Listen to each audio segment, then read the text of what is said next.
दोस्तों, यूनिक आवाज़ प्रस्तुत करता है राजस्थान के सुप्रसिद्ध जनपद अलवर जनपद का इतिहास, उसका प्राचीन इतिहास व मध्यकालीन व आधुनिक इतिहास। अरावली की पहाड़ियों की गोद में बसा अलवर जिला भारत के इतिहास के कई सुनहरे पन्नों का साक्षी रहा है। जब भारत में 16 महाजनपद थे, तब उनमें से एक महाजनपद था मत्स्य जनपद, जिसकी राजधानी बैराट वर्तमान जयपुर थी। वर्तमान अलवर जिले का संपूर्ण क्षेत्र इस महाजनपद में शामिल था। अन्य क्षेत्रों में वर्तमान जयपुर, दौसा और भरतपुर जिले थे। भौगोलिक दृष्टि से बाणगंगा नदी के पूर्व का क्षेत्र ही मत्स्य महाजनपद कहलाता था।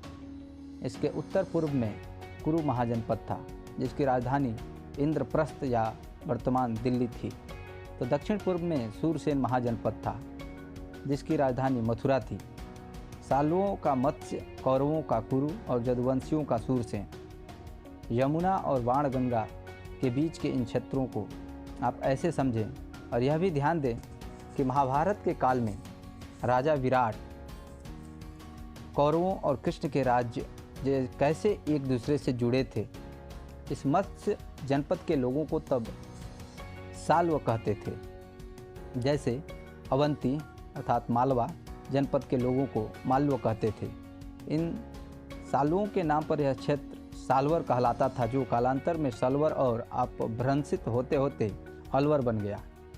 मत्स्य जनपद में पहाड़ियों के बीच बीच में उपजाऊ मैदान थे, जो उस समय के शासनों की मजबूती के लिए आवश्यक थे। बाणगंगा और रूपा रेल नदियाँ इन मैदानों को सींचती थी। यहाँ के लोग मछली को अपने वंश का चिन्ह मानते थे, जैसे अन्य लोग नाग को, चंद्रमा को, सूर्य को या अग्नि को मानते थे। इसी कारण इन्हें बाद में मीना या मीड़ा भी कहा जाने लगा। जी हाँ, आज के मीड़ा ही मत्स्य जनपद के शासकों के वंशज हैं। मध्यकाल के इतिहासकारों ने तथ्यों को इतना तोड़ा मरोड़ा है कि लगता ही नहीं कि मीड़ा यहाँ के मूल शासक थे। ऐसा लगभग पूरे भारत के इतिहास में किया गया है, लेकिन गलत धारणाओं को दोहराते रहने से और शोध की कमी से सच पर से कभी पर्दा ही नहीं उठा। साल्वों और अन्य जनपदों के संबंध अच्छे रहे थे, और इसी कारण कुरु जनपद के पांडव अज्ञातवास के दौरान इस क्षेत्र में खूब घूमे थे। पांडवों के इस क्षेत्र में निवास के कई चिन्ह आज भी मौजूद हैं, जो जनमानस में छाए हुए हैं। उनको लेकर कई कथाएं भी हैं। पांडुपोल और ताल वृक्ष उसी दौर की कहानियों से अटे पड़े हैं। वहीं मालव जनपद के राजा भर्तृहरि की भी तपोभूमि यही रही है। अवंती के न्यायप्रिय शासक विक्रमादित्य के भाई भर्तृहरि ने शासन का त्याग कर ऐसा उदाहरण दिया कि उनके नाम पर बने नाटक जनता में हरिश्चंद्र के नाटकों के बराबर लोकप्रिय हुए। भर्तृहरि ने यहीं पर नीति शतक, श्रृंगार शतक और वैराग्य शतक की रचना की थी।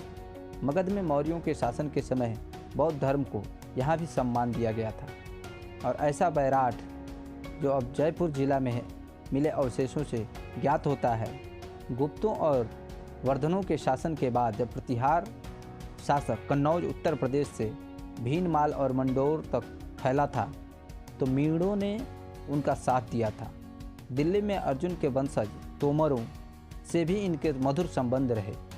इसके बाद जब चौहान सत्ता दिल्ली तक फैली, तब भी मीणे उनके भी सहयोगी बने थे। इस समय एक तरफ से नागवंशी प्रतिहार और चौहान, तो दूसरी तरफ से सूर्यवंशी तोमर और चंद्रवंशी यादव मत्स्य क्षेत्र के मैदानी भागों पर नियंत्रण करने में लगे थे। इनके वंशज गुर्जर, जाट और यादवों के रूप में अपने शासन मैदानों में स्थापित करने लगे थे। मीणे अरावली और विंध्य की पहाड़ियों में सिमटने लगे थे।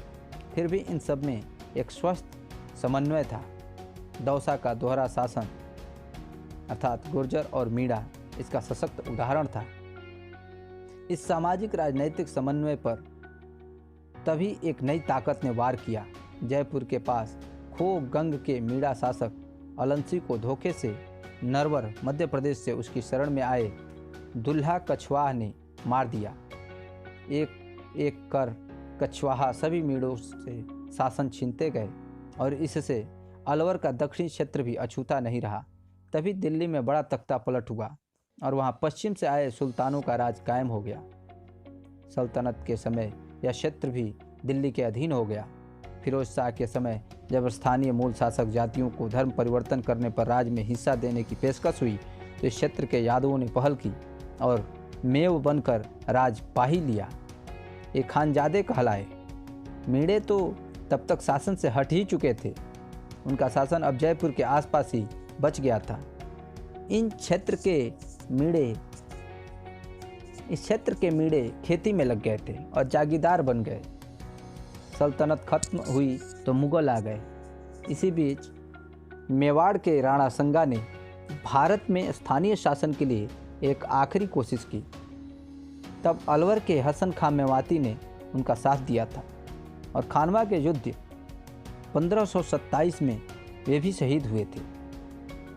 उन्होंने इस जिहाद में भी धर्म के स्थान पर राष्ट्र को अधिक महत्व दिया था।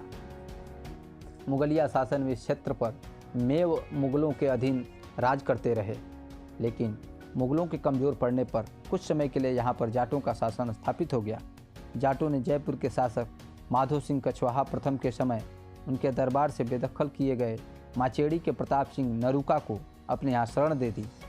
नरूका कछवाहों के ही वंशज थे। नरूका ने समय देखकर पाला बदल लिया और जयपुर के शासकों की मदद से 1775 में अलवर का राज पाने में कामयाब हो गए। ध्यान रहे कि प्रताप सिंह नरूका ने 1775 में अलवर में अपना शासन स्थापित किया था, न कि अलवर की स्थापना की थी। अलवर को प्राचीन समय से ही स्थापित था। अलवर तो प्राचीन समय से ही स्थापित था। मेवों के राज में भी यहाँ पर बाला किला बन चुका था। नरूकों का राज ठीक से जमा ही नहीं था कि मराठे राजस्थान का नाप तौल करने लगे थे। घबराए नरूकों ने 1803 में अंग्रेजों से परस्पर मित्रता की संधि कर ली। राजस्थान में अंग्रेजों की यह पहली संधि थी। बाद में भरतपुर ने 1805 में संधि की थी। 1817 में नरूकों ने अंग्रेजों की अधीनता ही स्वीकार कर ली थी और फिर निश्चिंत होकर इन शासकों ने जमकर मौज मस्ती की। बख्तावर सिंह की मूसी रानी और विनय सिंह का वेश्याओं के चित्र बनवाना इस मौज के प्रमाण बने। लेकिन पर्दे के पीछे मेव दीवान ही अंग्रेजों के इशारे पर वास्तविक राज करते थे। फिर भी इन नरूकों ने देश आज़ाद होने तक अंग्रेजों की खूब सेवा और खुशामद की थी। 14 मई 1925 को निमुचना कांड में यहाँ पर पुलिस की गोली से 15 राजपूत किसान मरे तो जालियांवाला बाग कांड की यादें ताज़ा हो गई। 1932-33 में तो यहाँ के अय्याश शासक जय सिंह को अंग्रेजों ने देश निकाला ही दे दिया। इसका कारण यह था कि वे बहुत ही कुप्रबंध व्यवस्था करने वाले थे। जय सिंह पेरिस में शराब के अधिक सेवन के कारण चल बसे थे। इसके बाद एक दशक बाद राजस्थान में देश की आज़ादी की गर्मी भी अलवर ने ही सबसे पहले महसूस की, जब फरवरी 1947 ने यहाँ के शासक तेज सिंह को दिल्ली में नज़रबंद कर उनसे विलय की संधि पर हस्ताक्षर करवा लिए गए। फिर 28 मार्च 1947 को अलवर में ही मत्स्य संघ का उद्घाटन हो गया। कन्हैया लाल मुंशी ने अलवर क्षेत्र के प्राचीन महत्व को देखते हुए यह नाम रखा था। राजस्थान के एकीकरण का यह पहला चरण था। मत्स्य संघ में अलवर के साथ भरतपुर, धौलपुर, करौली रियासतें और निमराना ठिकाना शामिल थे। केंद्रीय मंत्री VN गाडगिल ने इस संघ का उद्घाटन किया था। शोभाराम कुमावत इस संघ के प्रधानमंत्री बने थे, जबकि धौलपुर के शासक उदयभान सिंह को संघ का राज प्रमुख बनाया गया। मई 1949 में मत्स्य संघ का राजस्थान में विलय हो गया। अलवर अब एक जिला बन गया। यहाँ के स्वतंत्रता सेनानियों में प्रमुख थे पंडित सालगराम, इंद्र सिंह आज़ाद, लक्ष्मण स्वरूप त्रिपाठी, पंडित भोलानाथ, हरिनारायण शर्मा, नथुराम मोदी, कुंज बिहारी लाल मोदी, शोभाराम कुमावत, कृपा दयाल माथुर और रामचंद्र उपाध्याय। तो दोस्तों, अगर यह जानकारी आपको पसंद आई हो तो आप हमारे चैनल यूनिक आवाज़ को सब्सक्राइब जरूर करें और साथ ही साथ बेल आइकन दबाना न भूलें। धन्यवाद।